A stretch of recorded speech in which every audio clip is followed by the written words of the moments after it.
নমস্কার, স্বপ্না ও স্বর্ণালীর সংসারে নতুন একটি ব্লগে আপনাদের সাথে শেয়ার করব ব্রেড পকোড়ার একটি রেসিপি। সন্ধ্যার দিকে এই মুখরোচক খাবারটি আপনারাও ট্রাই করে দেখতে পারেন। প্রথমেই আমরা ব্রেডগুলোকে ট্রায়াঙ্গেল শেপে কেটে নিয়েছিলাম। আলুর পুরটা তৈরি করার জন্য আমরা আলুগুলোকে সিদ্ধ করে মেখে রেখেছিলাম। এরপর কড়াইতে দিয়ে দিয়েছিলাম কিছুটা সর্ষের তেল। এরপর কুচি করে রাখা পেঁয়াজগুলোকে আমরা ভালোভাবে ভেজে নিচ্ছিলাম। পেঁয়াজগুলো হালকা ভাজা হয়ে গেলে এর মধ্যে কিছু লঙ্কা কুচি অ্যাড করে দিলাম। এরপর আবারও কিছুটা নাড়াচাড়া করে এর মধ্যে আমরা কিছু মশলা দিয়ে দেব।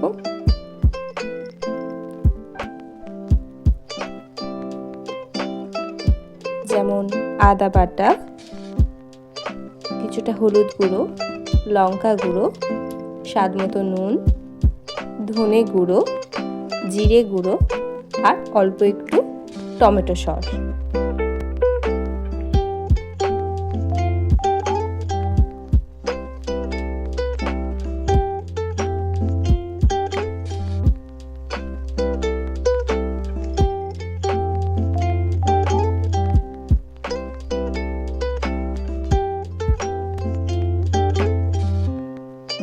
এরপর মশলাটা কষা হয়ে গেলে আমরা এর মধ্যে মেখে রাখা আলুটাকে ভালোভাবে নেড়েচেড়ে একসাথে মিশিয়ে নিচ্ছিলাম।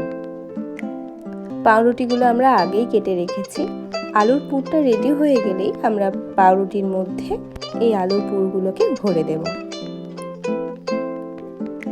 আজকের এই রান্নাটা করেছে আমার ননদ মিলি আর আমার বোন, দুজনে মিলে, আর আমি ওদেরকে হেল্প করছিলাম। এরপর দেখতেই পাচ্ছেন কীরকমভাবে আমরা পাউরুটির মধ্যে আলুর পুরগুলোকে ভালো করে লাগিয়ে তার উপর দিয়ে আর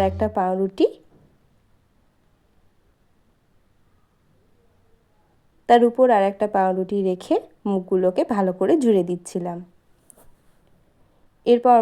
এরপর আমরা পাউরুটিগুলোকে ডিম ফেটিয়ে রেখেছিলাম, সেই ডিমের মধ্যে ডুবিয়ে ভালো করে ভেজে নিলাম।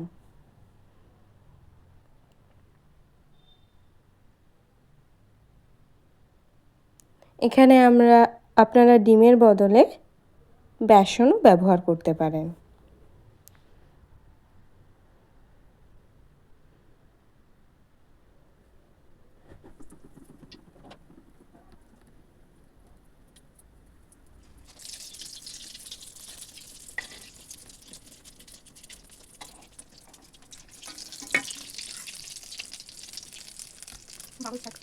একে একে আমরা কড়াইতে তেল দিয়ে ভেজে নিয়ে ওগুলোকে হালকা লাল লাল করে তুলে নিচ্ছিলাম।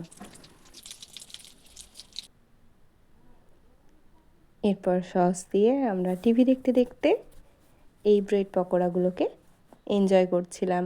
আপনারাও বাড়িতে ট্রাই করে দেখতে পারেন। জানাবেন আমাদের কেমন লাগলো আপনাদের এই ভিডিওটি। এরপর আমাদের রাত্রিবেলার মেনুতে ছিল ফ্রায়েড রাইস আর চিকেন কষা।